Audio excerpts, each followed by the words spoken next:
Robert, thank you. Also breaking tonight, the mystery surrounding the death of a Medford woman found in a recycling bin last year is now solved, at least according to investigators. Almost 9 months after Barbara Novice's body was discovered, authorities now say it was a horrible accident, but her family doesn't buy it.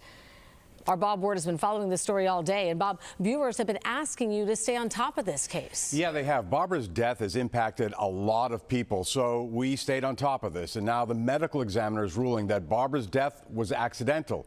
But Barbara's family thinks too many things here just don't add up. And while they appreciate the work that's gone into this case, they think something else could have happened to Barbara. The death of Barbara Novice has haunted many in Medford. The 61-year-old woman's body was found in a recycling bin behind her house on May 23rd. Her death prompted a large investigation and raised concerns that she may have been a victim of foul play. But now, an eye-opening report from the state medical examiner. The ME has ruled Barbara Novice's death was accidental, that she died when she, quote, fell into a recycling bin and became wedged. The cause of death, positional asphyxia, with chronic alcoholism a contributing factor. In a statement, Barbara's family expressed deep frustration with the ME's findings. Too many suspicious circumstances, coincidences, and unanswered questions remain. Those who knew and loved Barb cannot accept her death as an accident.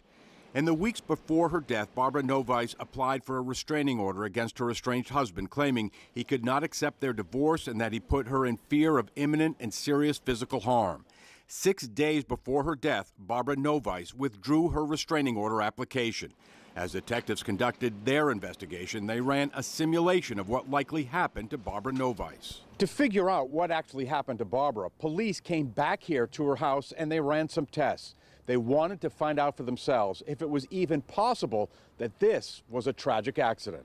A source tells me a police officer roughly the same size as Barbara fell into the bin while reaching into it and then had great difficulty freeing himself.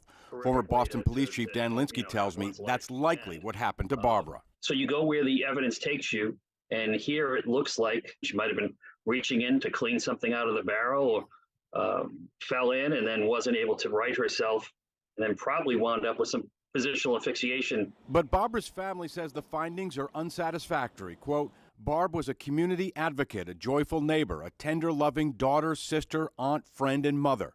The time, place, and circumstances surrounding our Barbara's death leave us with no closure. Now, Barbara's family says police have assured them they will reopen this case if new evidence surfaces. In the meantime, the family is asking people to conduct an act of kindness as a tribute to Barbara. I'm Bob Ward for your local station, Boston 25 News. Bob, I know Barbara's family and a lot of our viewers appreciate you staying on top of this one. Thank you. You got it.